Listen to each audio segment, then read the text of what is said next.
In this video, ipapakita ko sa inyo kung paano i-hide and unhide ang ating mga subscriber.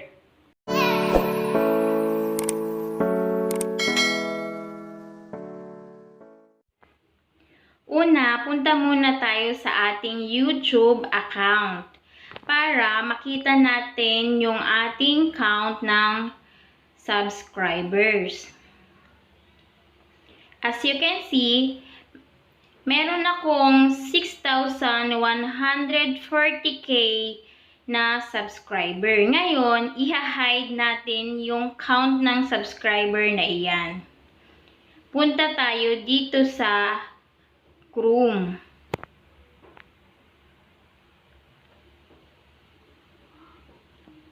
Then, i-type natin ang youtube.com.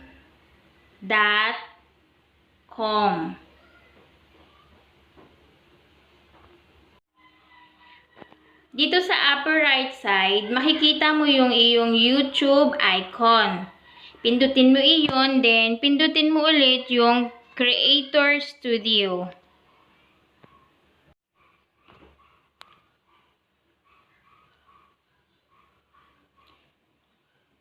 Yan. Dito sa baba, may makikita ka na setting sa lower left side.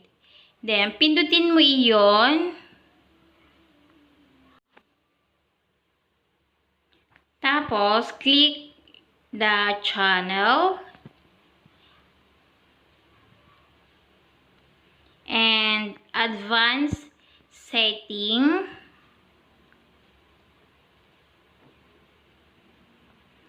Then, scroll down lang tayo.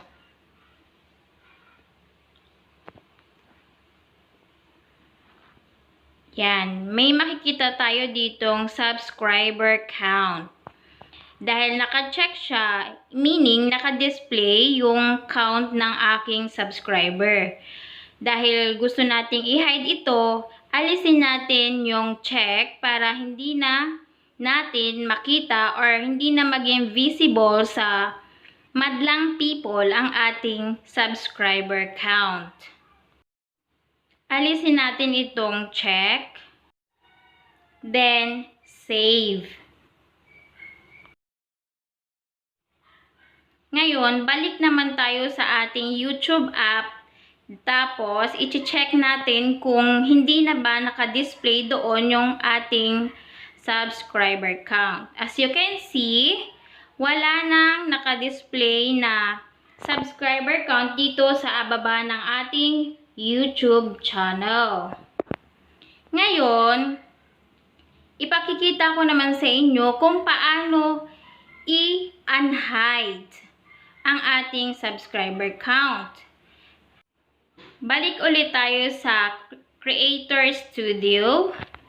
Then, setting, channel, advanced setting. Then, scroll down ulit tayo. Then, dito sa subscriber count, i-check natin yung box. Tapos, save. Dahil naka-save na, balik ulit tayo sa ating YouTube app. And, i-check natin kung visible na nga ba or naka-unhide yung ating subscriber count.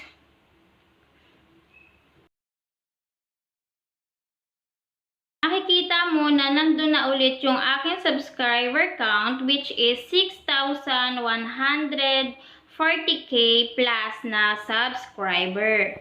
Sana may natutunan kayo sa aking tutorial na ito. Maraming salamat sa inyong panonood.